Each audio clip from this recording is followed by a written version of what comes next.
Hello everyone, welcome back to another Victoria 2 video. Today I'll be going over how to form the Holy Roman Empire in Divergences of Darkness. Now, the Holy Roman Empire is the strongest form of Germany in Divergences of Darkness and can be one of the strongest powers in Europe in just a matter of years. But this nation can only be formed as Bohemia, and it must be formed before 1848.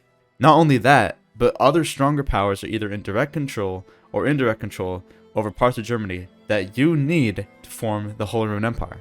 So in order to form this nation, you have to fight two strong great power allies in under 12 years. It may seem impossible to win against these powers without a massive amount of luck, but if you carefully analyze the situation, you'll find it fairly easy to defeat these nations. As long as you follow my steps, Bohemia can overcome its struggles in only a few years. Let's begin our journey to form the Holy Roman Empire as Bohemia. When you start out as Bohemia, look at your starting situation. Bohemia starts out as the third greatest power, ranking second place in both prestige and industry, with only your military strength lagging behind the other great powers. If you look at the sphere map mode, you'll notice that Bohemia only has the German states surrounding it inside of its sphere, while Burgundy spheres the west half of Germany. Scandinavia also has influence by directly owning Pomerania and having Oldenburg as a puppet. Bohemia also starts out with the second largest industry and has enough military factories to keep supplying its army. Now that we process some key information, we can set up Bohemia's start. Change your political party to the reactionaries. This will allow you to increase your taxes while still having jingoism as your military policy. You should also lower your military spending and military supplies because you need to make big bucks. Next, build up your army because it's 90% infantry, which is the equivalent of having an all-crust pizza. Build at least 4 hussars and then a bunch of artillery and you should be perfectly fine. Research medicine along with encouraging intellectuals in your largest provinces. Once all these things are done, you can unpause the game.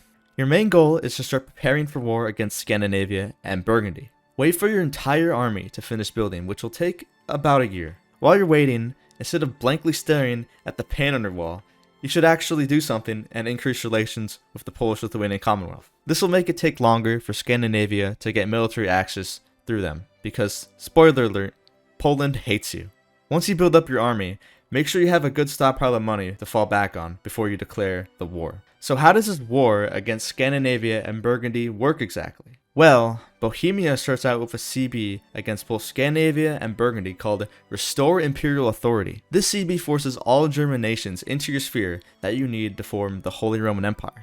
There's absolutely no need to add any of your own CBs to form the Holy Roman Empire. You just need to use the CBs given to you. Now this next part is very important. Please pay attention, because I don't want you to be the goober that has to restart because they didn't do this correctly. Declare the war against Scandinavia, not Burgundy.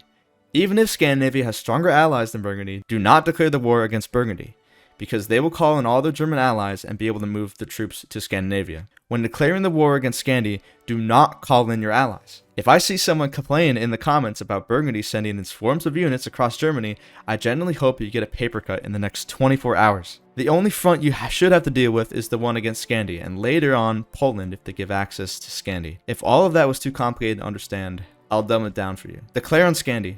Don't call allies. If you still don't understand, you need to be sent to the hospital because you have the thickest skull on earth.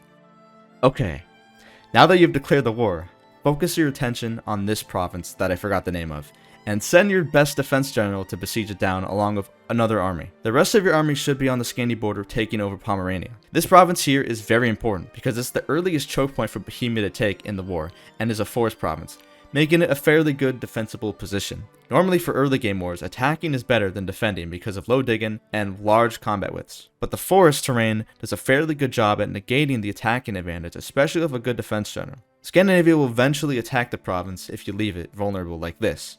And then when they attack, send in your surrounding armies and you should win. Remember, when you do this, make sure your defense general stays in the battle by setting the surrounding armies to worse generals. Chances are you're not going to stack up the army, so try to kill it before more Scandi reinforcements show up. Once you defeat this army, you can push into Denmark and get an even better defendable position on the straight crossing provinces. You'll most likely have to fight another set of Scandinavian stacks before you get all the way up through Denmark, so make sure your other armies are done sieging Pomerania before you start moving in. Once you secure the mainland, leave at least 3 stacks on the 2 straight crossing provinces. The The rest of your army should be near the Polish border to fight any Scandinavian armies coming through Poland or around the coast in case Burgundy does a naval invasion. After a little while, Scandinavia should start sending you peace deals to peace out for your war goal. This is when you add the CB against Burgundy once Scandi is ready to give up. Scandinavia is the war leader and will throw Burgundy under the bus to get out of this war, so you don't even have to fight Burgundy. I added more stuff onto Scandinavia because I wanted to, but if you don't want to extend the war, you can just end it right here. Now that you won the war, you can click on the 1000-Year Reich decision. This will change your country to the Holy Roman Empire and give you a ton of prestige. It may look like the decision didn't work because you still only have your original territories, but you'll only have to wait a month. Eventually, you will get an event that lets you inherit the German states. However, not all of them will join you. The ones that didn't join will form 3 united federations. Eventually, these countries will break free and you have to fight a war to defeat them. Before this small civil war starts, make sure your army is near the border of these breakaway states. Defeating these nations is very easy and should not take too much time. After the war, you should have the largest army in Europe and be one of the strongest nations in the world. Your next objective as the Holy Roman Empire is to make sure you research state and government. This will allow you to get all the German pops as accepted and will move the capital to Frankfurt, which by the way is such a stupid idea. Who thought moving the capital right next to the Burgundian border was a smart move? It also demotes Bohemian to an accepted culture, which doesn't seem like a problem, but oh boy, your Bohemian pops will lose their shit over this. In my original script, I did not include this second war I did against Burgundy and Scandinavia, mostly because it's not necessary to forming the Holy Roman Empire. I did this war after I researched state and government and got all the accepted cultures. That way I can get a really big army. So that's why I waited a little bit longer. If I did this war earlier, it would have been a lot more annoying and it probably would have taken longer. So I recommend doing the second war against Burgundy and Scandinavia after you get your accepted pops and after you build up a little bit more of your army from those accepted pops. In the clips you see right now, you can very easily encircle and destroy Burgundian units as long as you're just smarter than the AI. For newer players, this might be a little harder. So if you're a newer player, I wouldn't recommend doing this because it's a little bit more challenging. You have to kind of really make sure your armies aren't going to die. But if you know what you're doing, you can pretty easily get a few easy kills on Burgundy. And then eventually you can kind of cut the front line short until Burgundy has almost no units to really protect its capital. And then you can crush Burgundy. And by then, they'll peace out and you can just take whatever you want. You can take colonies from them. I took West Java from Burgundy, and I even took Scandinavia's Caribbean colony as well, because why not? So all around, that's a pretty fun war. That was the last time I had fun in this campaign, unfortunately. You're about to find out why. It's not because I started failing and losing wars, it's because my patience is running low. What happens next is very confusing, and it's honestly very frustrating. Let me explain what's supposed to happen. So at some point after the Civil War, you should get an event about the Bohemians getting mad about their lesser position within the empire.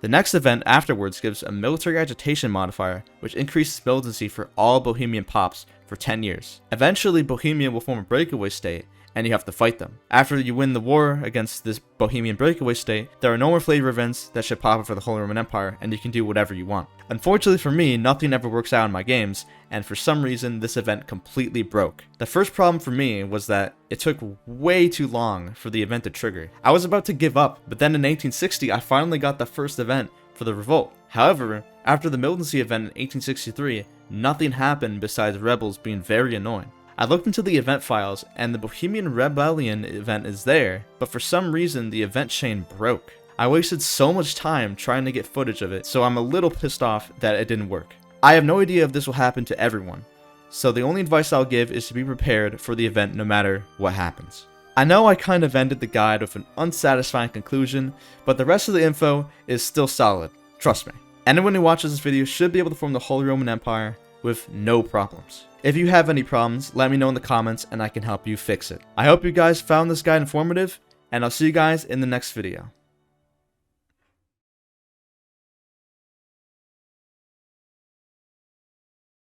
Okay, there we go, Egypt. Thank God. Imperial Egypt. This looks so stupid.